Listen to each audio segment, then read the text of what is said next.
Débutons par la gare multimodale. Je vous en ai déjà un petit peu parlé en décembre, pour ceux qui étaient là, mais rentrons un petit peu plus dans le détail, car vous allez voir, il y a des interactions et une logique entre plusieurs propositions du programme. Et il me paraît intéressant de vous les expliquer. Dans ce cas précis, la problématique est simple. Je vous la rappelle, la halte routière actuelle, avec ses 3 quais, est trop petite. Surtout si l'on veut réellement déployer une offre de transport en commun qui soit une vraie action de transition écologique. Autre point, les bus pour le collège stationnent actuellement sur l'avenue Tuby, aux heures de pointe, gênant notablement la circulation.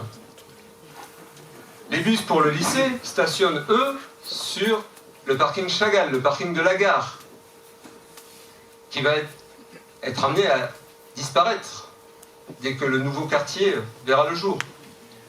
Il faut donc créer une nouvelle gare routière pour accueillir l'ensemble de ces bus, une gare plus grande qu'aujourd'hui, pour développer le réseau de transport en commun.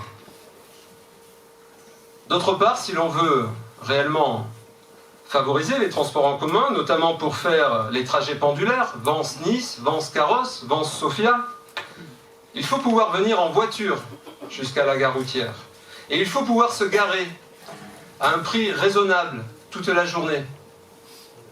C'est ce que propose la métropole sur Nice, où il y a des parkings relais à chaque extrémité des lignes de tramway, avec pour 3 € la possibilité de laisser sa voiture en stationnement toute la journée avec son ticket de tramway. Nous sommes dans la métropole. Nous devons donc pouvoir bénéficier des mêmes services. C'est la base du principe d'égalité des citoyens face aux services publics. C'est pourquoi la réalisation d'une nouvelle gare doit s'accompagner de la création d'un nouveau parking enterré, les deux étant de compétence métropolitaine. Voiture et bus, mais aussi moto, vélo, on parlera donc d'une gare multimodale.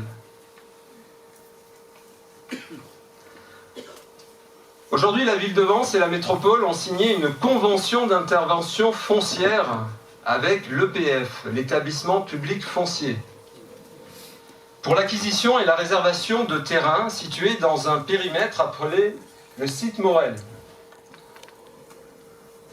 L'établissement public foncier va donc acquérir les terrains le temps de la convention et revendra, à l'échéance de celle-ci,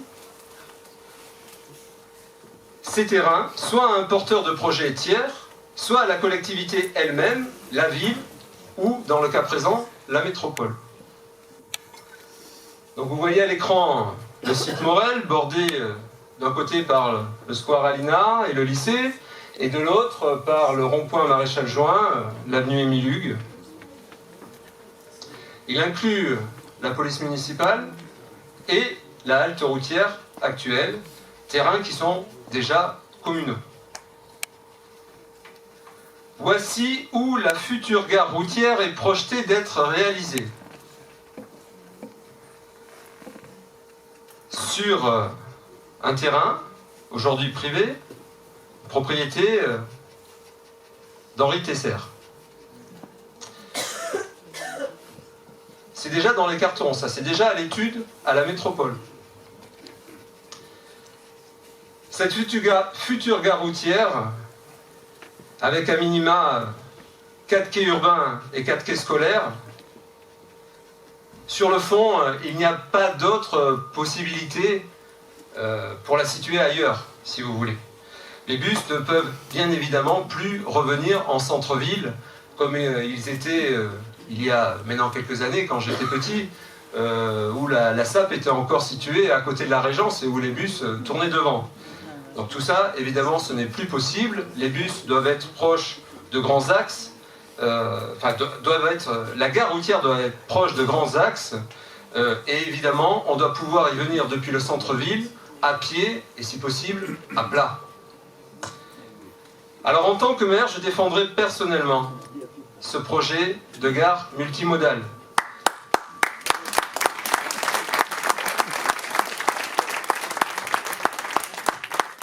Projet qui s'inscrit s'inscrit totalement dans les engagements de diminution des gaz à effet de serre et d'émissions de particules fines dans l'atmosphère. Projet qui, de plus, participe à l'atteinte des objectifs votés par le Conseil métropolitain au travers du dernier plan climat-air-énergie. La métropole devrait donc être, je pense, favorable, à l'écoute en tout cas, de ce projet. Alors, point supplémentaire, mais pas des moindres, nous regarderons la possibilité de rajouter un quai pour les bus de tourisme, pour favoriser la captation des touristes qui vont régulièrement visiter la chapelle Matisse et qui passent par là.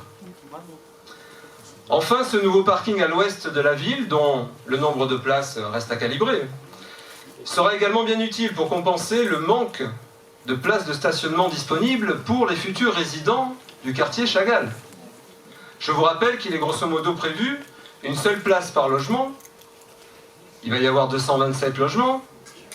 Une seule place par logement, c'est très insuffisant.